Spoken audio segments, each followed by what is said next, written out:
I think the most interesting thing about Brian Jean is that he wasn't able to be a voice for Fort McMurray until he actually stepped out of Stephen Harper's caucus. You know, the irony that we see all the time across the West is people vote for strong voices from their communities to be their voice in Ottawa, and instead get back only Prime Minister approved talking points in their communities from that voice. And that's dismaying, that you cannot have nuanced perspectives or people who actually speak to express the concerns that many, many residents here in Fort McMurray have. So I take it as yet another example of the fact that Mr. Harper takes this community and this region entirely for granted, and that's why I'm so proud to have a strong voice like Kyle's beside me to be able to be that voice for Fort McMurray, Athabasca. Because I know a few weeks ago when Yvonne Jones came, she said that it was.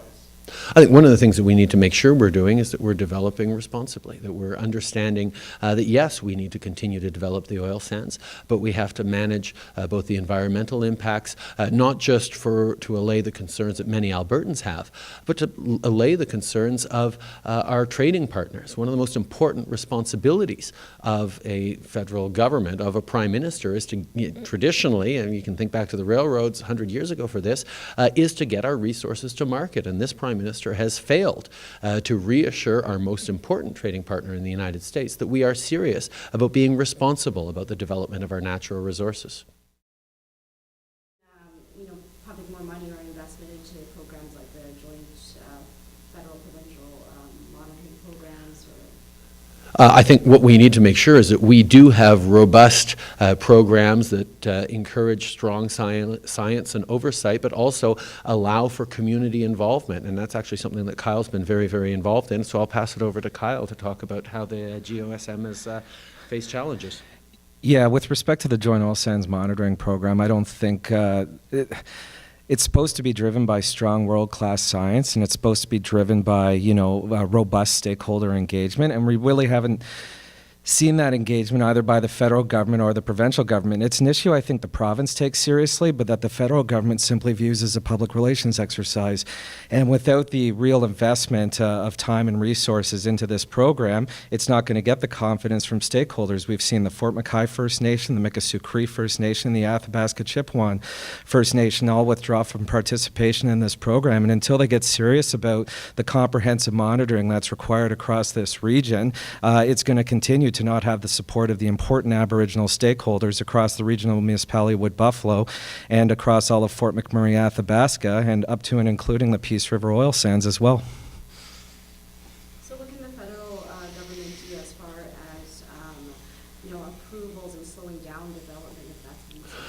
Well, I think what's extremely important is that the federal government actually takes a leadership role. The federal government has a role to play in protecting our environment, particularly when it comes to waterways and air quality that goes beyond, and climate change that goes beyond provincial borders. And what we have is a federal government that has completely removed itself from any engagement around environmentally robust oversight. And that, for me, is a mistake, because not only is it hurting our economic development, as exemplified with the Keystone XL failure so far, but it's actually worrying Canadians that we have a government that is not looking out for their long-term interests, and that's why you have so many people, expressing deep concerns and latching on to misinformation campaigns that are out there about the oil sands, because there are real fears that the Conservative government is not doing its job in protecting the long-term interests of Canada and its people. I had a great meeting with First Nations and Métis Nation leaders this afternoon. I had a very productive conversation with the mayor at lunchtime. Mayor Blake talked to me a lot about the very pressing needs for infrastructure investment and the fact that the federal government is simply not being a partner in the development of Fort McMurray, because there are challenges here that are unlike challenges faced by other parts of the country that this government is simply not recognizing, not responding to. Highlighting, for example, if there's anywhere that is important for the federal government to invest in. It's, for example, in the expansion of the airport, which draws Canadians from every part of the country here to Fort McMurray and is well under what it needs to be. But more than that, I'm going to be meeting with a lot of people tonight who are coming out to hear a rally about what the Liberals are offering, our views on this, and trying to draw in a lot of people who, quite frankly, feel taken for granted by this current government that doesn't do a very good job of representing them here. Tomorrow I'll be going to visit some of the Suncor sites.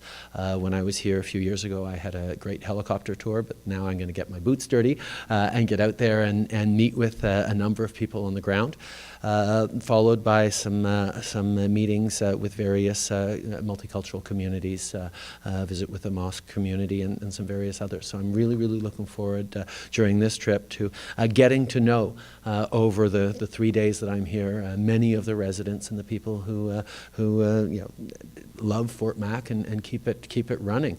I will, however, as I've promised, be back in the coming weeks and months at least once or twice, because I believe that this part of the country is extremely important, and I want to make sure that people understand how seriously the Liberal Party takes it.